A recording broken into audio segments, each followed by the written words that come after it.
Ellmir Asipi is only 18, but he has a very clear understanding of this process and he uses it with great efficiency on his professional acting gigs.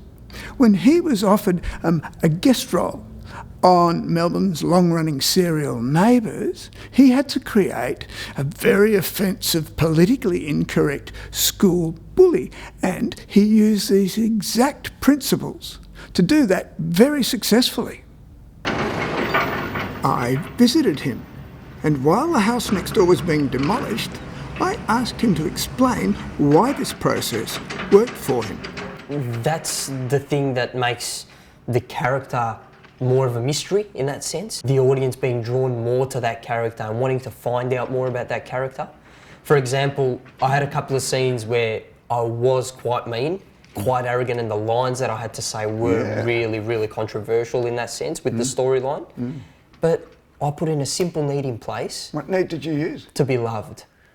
Especially with scenes like that, I go from one end of the scale to the other. So if I have to play some character who is a meanie, I'd use to be loved or to be liked and things like that. So that's what adds that complexity to that character and that complexity to that scene. And that's what brought, that's what I instantly saw, was this wasn't a cardboard cutout. Yeah, exactly right, yeah. And what's more, those first scenes that I saw, I went, oh, there's a vulnerability about this guy, even though he's been a prick. Yeah, and that's what the need does. It makes the character more vulnerable in instances like that. Yeah, using the need to be loved in scenes like that just adds that extra thing that we don't see sometimes with other characters. By making a choice of need that was opposite to the meaning of the dialogue, a natural complexity was immediately generated. If he had decided, because he's saying mean things, that he should have used to blame or to dominate or to challenge, for example, then the character he would have created would have been very one-dimensional, because all the actor's choices are pointing at the one target. To be loved generated rich complexity. But I asked him, when he was on the set, did he just feel it was working? Or did he have any evidence? Was there any proof? Yeah, I had the ADs come up to me at the end of some of the scenes and say to me, look, you're playing such a prick, but I like you.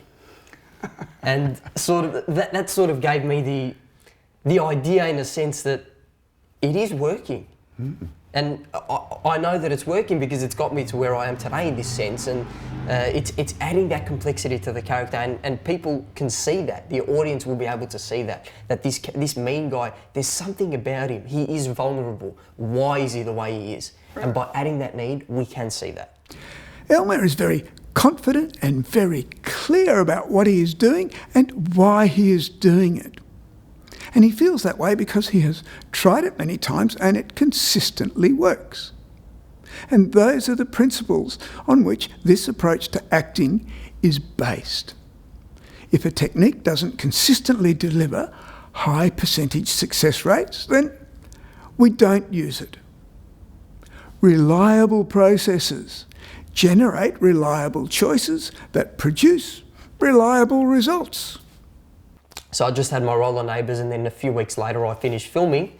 I got an email from my agent telling me that they wanted me back.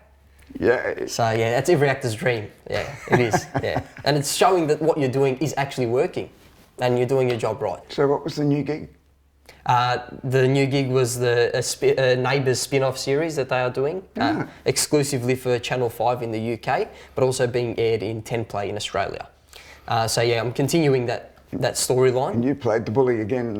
It's the same character going on into that story. Same character, yeah. So they've chosen to take out the same character and plot it into a new storyline.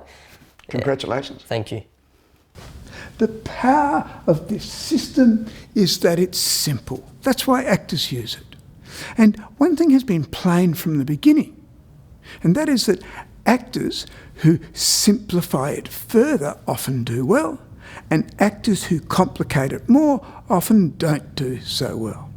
There is an inherent power in keeping things simple, isn't there?